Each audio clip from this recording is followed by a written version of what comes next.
आपण ज्या कथा ऐकतो त्या फक्त मनोरंजनासाठी असतात का? की त्या शक्तिशाली शस्त्रही बनू शकतात? चला, आज आपण नाझी जर्मनीचं उदाहरण घेऊन हेच समजून घेऊया की कशा प्रकारे प्राचीन कथांचा वापर करून एका संपूर्ण समाजावर प्रभाव टाकला गेला. पण मग प्रश्न पडतो की एखादी साधी गोष्ट शस्त्र कशी काय बनू शकते? म्हणजे लोकांच्या विचारांवर आणि त्यांच्या कृतींवर नियंत्रण ठेवण्यासाठी तिचा वापर कसा केला जातो? चला तर मग ह्यामागचं मानसशास्त्र थोडं समजून घेऊया. आजच्या काळात केम्ब्रिज ॲनालिटिका सारख्या कंपन्या आपला डेटा वापरून आपल्यावर प्रभाव टाकतात हे आपण पाहिलं आहे. पण ही पद्धत काही आजची नाहीये.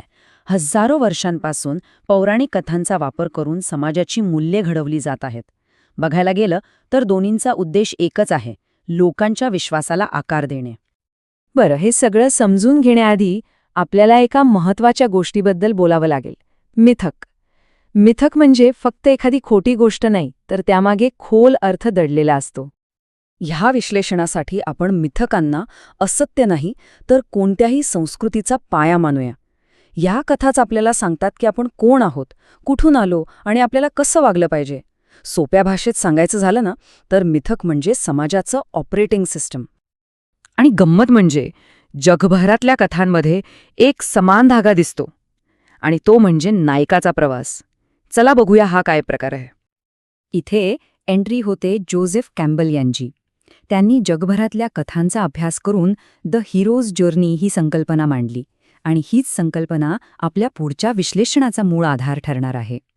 तर काय असतो हा नायकाचा प्रवास? बघा, एका सामान्य व्यक्तीला एक आव्हान मिळतं. तो आपलं नेहमीचं जग सोडून एका नवीन विलक्षण जगात प्रवेश करतो. तिथे त्याला गुरु भेटतात, काही शक्ती मिळतात. मग तो एका मोठ्या संकटाचा सामना करतो आणि शेवटी एक पूर्णपणे बदललेली शक्तिशाली व्यक्ती म्हणून आपल्या समाजात परत येतो. हा साचा नीट लक्षात ठेवा, कारण पुढे हाच आपल्या विश्लेषणाचा केंद्रबिंदू ठरणार आहे. आणि आता आपण वळूया आपल्या केस स्टडीच्या अगदी गाभ्याकडे. नाझींनी या वीरगाथेच्या रचनेला आपल्या फायद्यासाठी कसं वापरलं आणि कसं विकृत केलं. त्यांनी एका नायकाची नाही तर एका खलनायकाची गाथा तयार केली.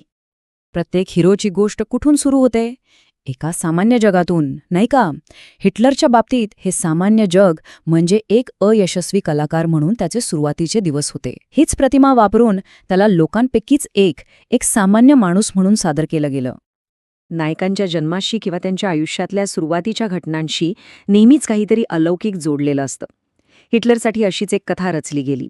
पहिल्या महायुद्धात एका ब्रिटिश सैनिकाने त्याला जीवनदान दिलं, आणि असं भासवण्यात आलं की जणू काही हा एक दैवी हस्तक्षेप होता.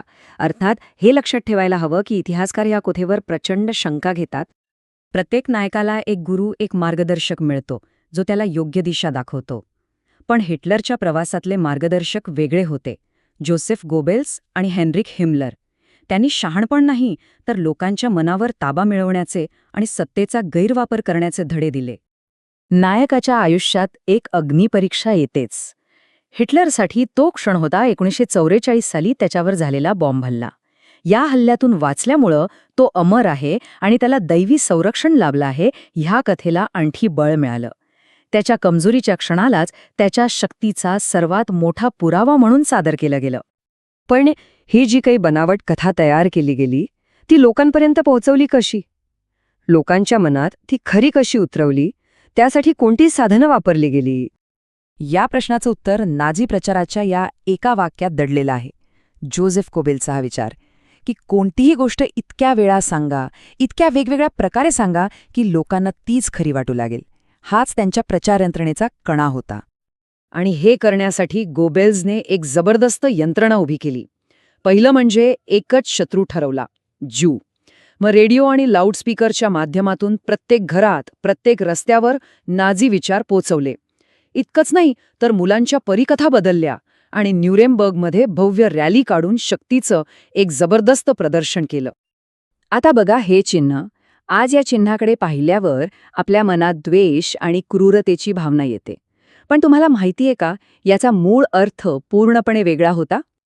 नाझी राजवटीच्या आधी या चिन्हाचा इतिहास काय होता याचा आपण कधी विचार केला आहे? तर मग काय होती या चिन्हामागची मूळ कथा? प्राचीन नॉर्स कथांमध्ये स्वस्तिक हे थॉर देवाच्या फिरत्या हातोड्याचं प्रतीक होतं. म्हणजे संरक्षण, निर्मिती आणि आशीर्वाद ह्यांचं ते एक शक्तिशाली चिन्ह मानलं जायचं. एक अत्यंत सकारात्मक संकेत. पण नाझींनी या चिन्हाचा अर्थ अक्षरशः उलटापालटा करून टाकला.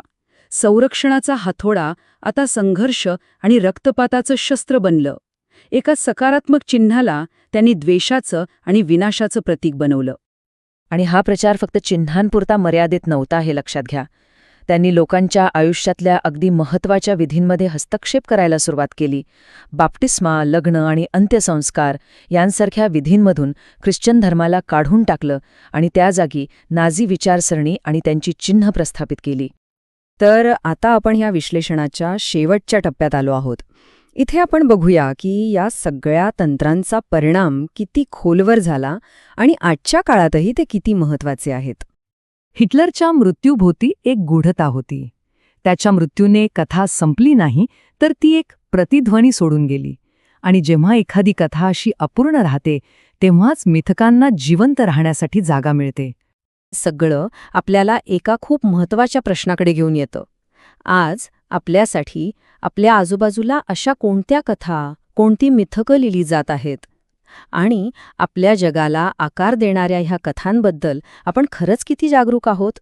विचार करण्यासारखी गोष्ट आहे, नाही का?